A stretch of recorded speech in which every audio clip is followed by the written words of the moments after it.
the world down here. And then we turn right around and try to escape this place.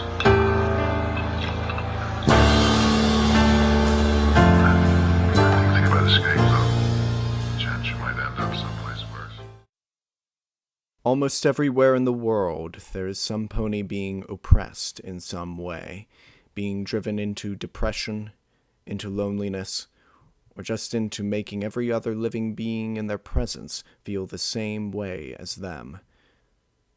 The Crown never attempted to do anything for these suffering ponies on account of being occupied by the return of that bastard Discord, or the mutant known as T-Rex. But is that the truth? Was there really nothing they could have done? Nothing at all? Ever since then, all ponies that live on the streets have been discriminated against for the possibility of them being another T-Rex incident, or because they are, quote, filthy underlings that deserve to know their place.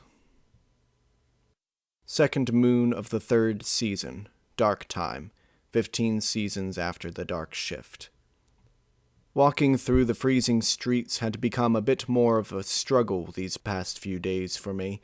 Usually I would have gone from the fountain 10 minutes ago if it weren't for these pains in my wing that spontaneously appeared on the second full moon of the season. These pains occur when my right wing is moved in any way. It can't be a break because the guards know better than to leave anything suspicious.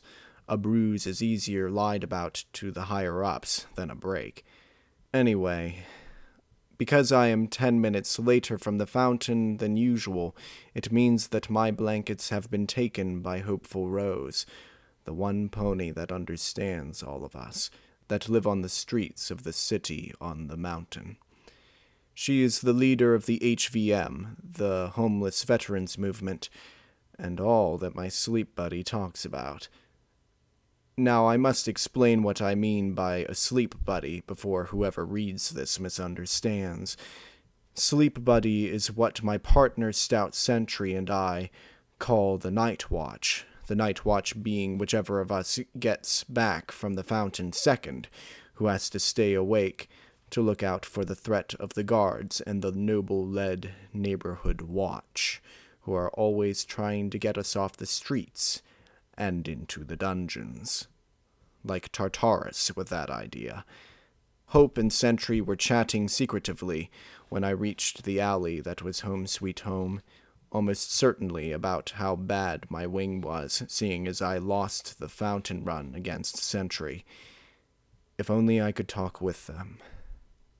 Hopeful Rose, or Hope to us, was a stunning unicorn with silver fur and a darker shade for her mane. Her eyes were so blue that you could get lost in them for hours and mistake them for the sky above, and her voice was tenfold of any angel you could have ever imagined. In short, she was beautiful. Stout Sentry, on the other hoof, was a Pegasus like myself, but he had only one wing, and a wicked scar where the opposite one should be. His explanation was that it got, quote, caught in a machine, and that is that. His fur is an earthy brown, with his eyes being a dull brown to match, the kind of dull that only came with some pony being driven to the edge and not having the courage to end it. He was a broken stallion. As for me, I've never seen myself in anything reflective before, so I cannot describe myself. It has been about 5 revolutions of the small line on my pocket watch, which means that it's Sentry's turn to keep watch. I turn to face where he usually sleeps, and he is there, softly crying in his sleep again. When he is like this, it's best to let him be, if you have your best interests in mind. Only 3 more revolutions until he will wake up anyway. I can survive. I wake up to see only gray bars and Sentry looking upset.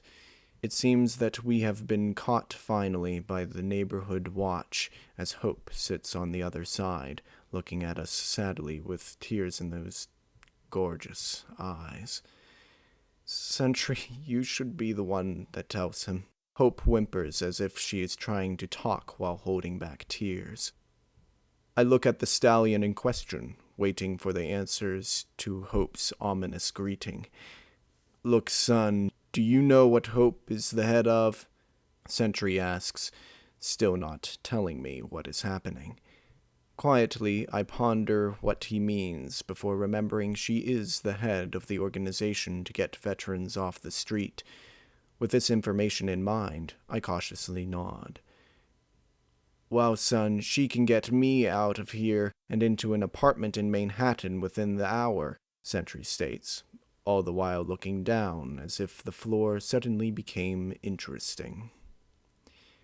Not completely registering this, I nod and try to force him towards Hope, as to show that I think that this is a great idea for us. After about 15 seconds of me pestering him like this, does he finally understand?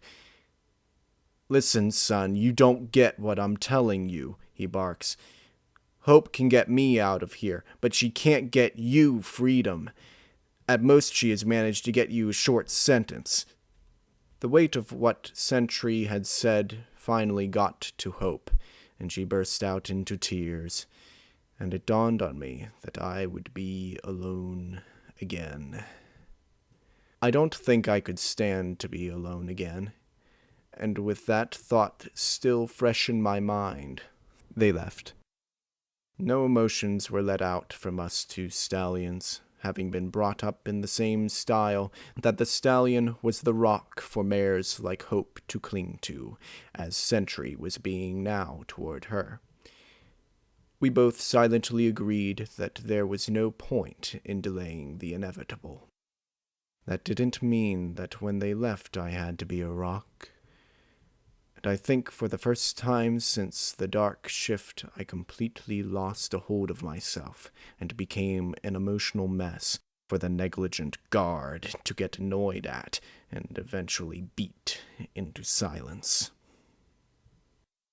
The rope that I had appropriated after escaping the cell wasn't the sturdiest, but the escape is a story for another time. Let's just say that Sentry would be ashamed, and leave it at that. The knot was fine. It would do the job I intended for it to do. The job was something that I didn't want to talk about. However, I was grateful for what was to come. The spot that I decided to do the deed was the side of the castle that overlooked the kingdom. If you looked one way, you could see a town near a forest, and the other way you could see Manhattan in the distance. I chose this spot for 2 reasons. It was close to the dungeons, so convenience, and Hope always loved this spot when she would talk about it.